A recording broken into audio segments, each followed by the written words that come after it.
Hey everybody, good afternoon. I'm Dave Putz from JKP Holdings. Alongside me, as always, Mr. Nathan Turner. How are you? Good day, good day. Very good. Very Yeah. good. So things are progressing. We're doing some more stuff. It's been a crazy summer. I think everyone I've talked to has been overwhelmed with stuff.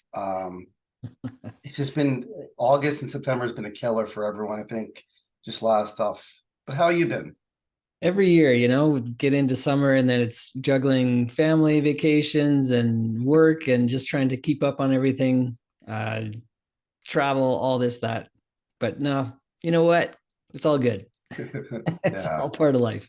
Yeah, and the kids are getting older and stuff like that. And in nude space, we're always transitioning, right? And that's one thing I think a lot of people, and for us, been around since 2010 and whatnot, it's hard for us to adjust too, because what we did for years, we have to adjust. It doesn't work anymore. Yeah. We have to be more creative and whatnot. Yeah, Look not at in the things same differently. way. Not in the same way. Yes. It's interesting. So last week I was at the IMN conference in Dana Point, and it's an NPL conference. And it's really interesting. You go to a non-performing loan conference, and it's in a way you kind of get the feeling like, is this still relevant? Like, Yeah. is it worth doing a whole conference just about non-performing notes? Mm. In some ways, yes. In some ways, no. It's the same. There's still a lot of opportunity there, but it's not the same opportunity it was even 5 years ago. And so Yeah. you just, like you say, we got to learn and adjust and figure out what else we can do. And on the flip side, we've put a focus on the last 9 months now. We've been doing these webinars for over 2 years, and we put a Yeah. real emphasis on the seller finance originators doing it correctly, but also thinking about different ways they can do things better to increase their returns. Yeah.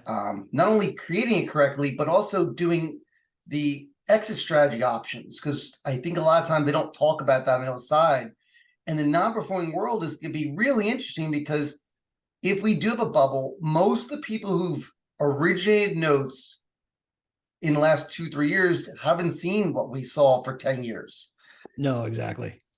Exactly. It's So, been it's been a shift. yeah, And change is good, in my yes, opinion. I like going and doing different things and figuring out what else you can do and how else you can do it. Keeps it absolutely. fresh, keeps it interesting. And so it's been good. It's been fun to try to figure out different ways that we can do notes, because Yeah, there are so many different ways that you can do this business. So we're just pivoting to something else for now. absolutely.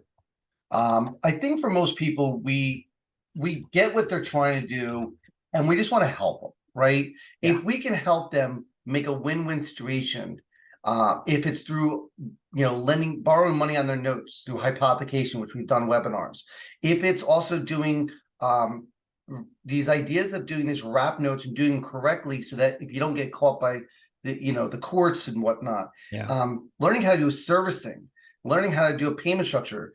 We've Mhm. done due diligence calls. We've done a lot of different calls. And one of the most fascinating things that is chat about is the fact that the old school numbers are the key to our entire space. Right. It all goes Right. back to math. Yeah, and I think this week I think I've said to half a dozen people, I wish they taught the financial calculator in high school. Like, this is the Yes. calculator we should be learning, not the scientific, in my Yeah. opinion. Yeah. So I You're was even absolutely saying right. to my family, like, I'm going to volunteer. It won't be this year. I don't. It's too late. Yeah. But next year, I'm going to volunteer to go and teach. They have a clear career and life management class. So I want to go and volunteer to teach at least one class. I would do a whole week on the financial calculator, show them how it's Yeah. done, and just, Yeah. this is how you can make this work, and this is something you're going to use for the rest of your life. Absolutely. If you are interested, I do have a course on advanced calculator, but we also have a bigger breakout in our advanced class that we'll be restarting up in a few months. If you're interested in that, let us know. But what we've also learned the fact that in numbers, right, we have our PV, our financial calculation, our present value, our term, our interest, all those numbers come into play when we buy and sell a note. Yeah. Caveat is that you can manipulate those numbers. And what most people don't realize is that on the buy side and sell side, you can manipulate those numbers very Yeah. easily for those who are not sophisticated enough to understand. Yeah. And in the world where we're talking today, is this idea of you can sell a part of a string of payments and get a return in your IRA or any money, or even get started, is fascinating. Yeah. It just, Yeah. Probably well, I was going to say the only thing more interesting than the fact that you can trade notes is that you can trade part of a note. I'm like, what? yes. It's mind blowing that there are so many different ways you can do this business.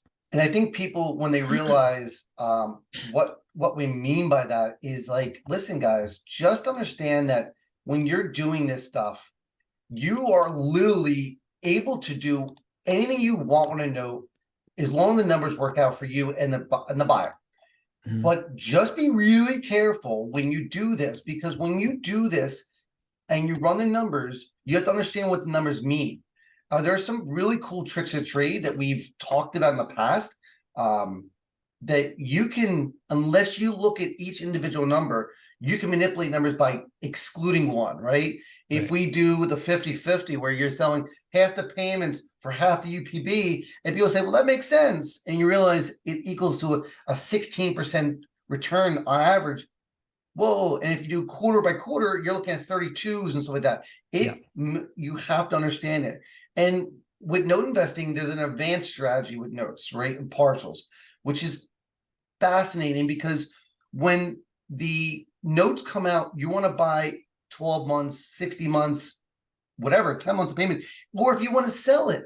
So for sellers, this idea of having a partial is really key, because maybe you don't want to pull out all your money. You don't want to get rid of the whole note. Maybe you just want to get part of it and get some capital back in your pocket and start going again. Yeah.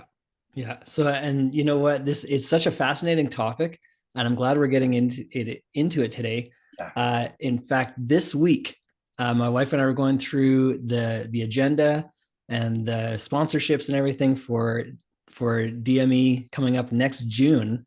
We're still several months out, but we've actually included in there something about partials. We want to dive deeper into that, hypothecation, and some of these more advanced strategies that maybe we don't talk about as often. So expect to hear more about this, because we'll cover it today. We've covered it before. This is not the end of this topic. Yeah, this will go on forever, which is awesome. So before we let our guest of honor on here, feel free to put all the chats. We're live on LinkedIn, Facebook, Twitter, or X, whatever it is, and this will be recorded and put to YouTube. So make sure you take a look at that, or a podcast. One of the other things I want to say is that this is the first time we've actually had a guest on twice, which is fascinating to me. I'm like, holy goodness. This space is extremely small. We all know each other, but it is absolute pleasure to bring Justin on here. Justin, I've known for a long time. He's been a quiet guy in a space, but he's a wealth of knowledge. Be sure, as we get Justin on here, if you get on a phone call with Justin, he will speak exactly your level. But if you need to go and learn, he's absolutely a great guy to speak to as well. Justin, welcome, man. How you been?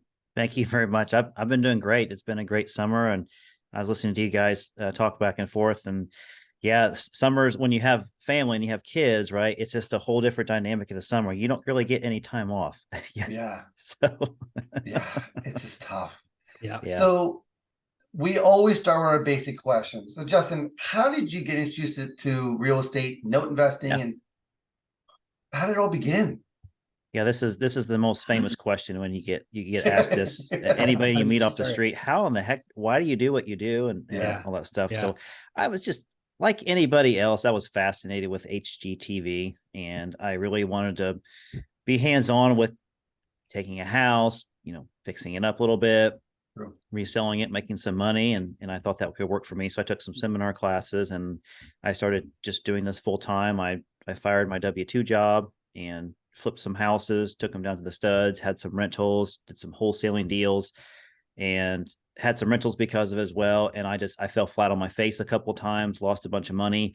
It's like, this, what am I doing wrong? This isn't working for me.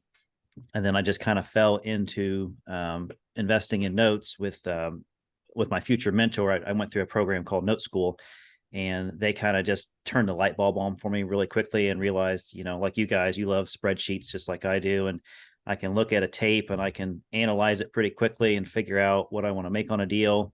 And I can learn a lot about the risk pretty quickly without going into too much due diligence. And that's what I like to do. I don't want to have to depend on contractors and having contractor turnover and opening up a wall and finding out there's another code violation I have to fix. I mean, the list goes on and on. I don't know why people flip houses, to be honest with you. I don't know. Yes. But I did it. I tried it. I failed at it. God bless anyone that's figured it out and can make a lot of money with it. I just don't, I couldn't do it. So this is where I landed, and I am much better off where I am today. I'm with you, man. That's awesome. Landlording became a nightmare for me as well. The whole idea of what we're due is, as me and Nathan always say, we're lazy investors. We sit behind a chair and we crunch numbers, right? We're a bank.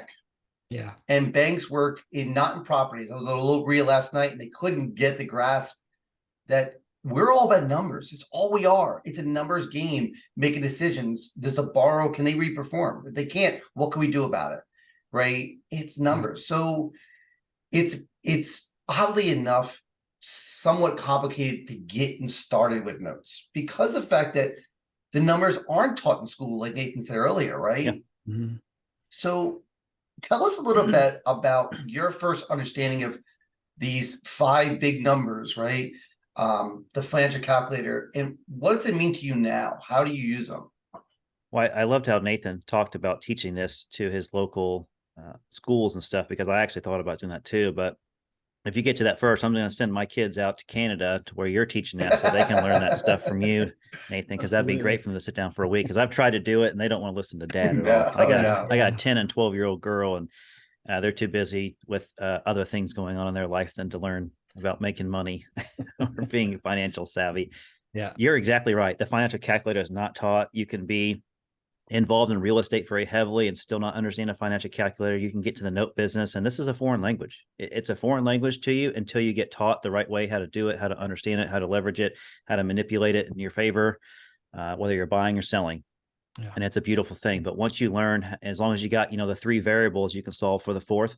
And that's just the key to what I learned. So I always solve for term. I never put the term in there just because the term is always inaccurate from the beginning to end. You guys know the drill when borrowers make payments early, late, or on time. It screws up the AM schedule.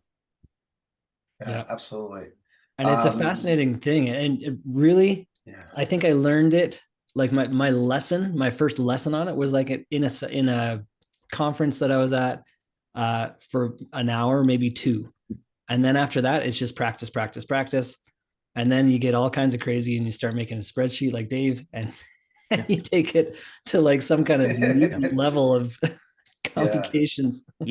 What's the old term, analysis paralysis? That was me at first. I was just like, absolutely. Oh my God, like there's so much I can do with the spreadsheet now. And then I just had to simplify it. I said, nope, I cannot go down that path.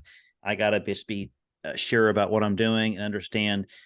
A lot of people try to run numbers in their head and they can get, within the ballpark of what they're doing, but you can't really get accuracy until you run a calculator. Right. And I always run a calculator, even if I know the simple answer to it, just because I like to deal in pennies, up to the penny. I'm becoming more of an accounting centric mind right now. Sure. Because I've been drilled by my accountant and by, our fractional CFO that helps us out about running the numbers and understanding the reports and stuff. So I've continued to strive to be more diligent. So I'm always going to run it to like, the 100,000th decimal on some of this stuff, just so that I have some accuracy with it. Because I honestly, I want to know what I'm making. I want to know what I have into it. So. And then there's times too where I think it's a simple answer and I'm pretty sure I know what the answer is. And then I'll run it in the calculator and then I'm off. And I go, oh, I'm glad I ran the calculator. I forgot about that. Yeah. So it's an incredibly useful tool. I've got it on my computer, on my desktop, my laptop, on my phone, like it's everywhere. And so I use it daily. It's a huge part of it. So Justin, we've talked to, I'm sure you've seen this, we've talked a lot of, and you're involved in this heavily too, with a lot of these seller finance originators, right? And what they don't realize is that first they have to learn how to structure a note correctly, make sure it's underwritten, make sure that the paperwork is solid, right? Make sure the terms and stuff like that is inside that note, and that they create something with an attorney alongside them and ensure the fact that this legally is something that they can sell or foreclose on.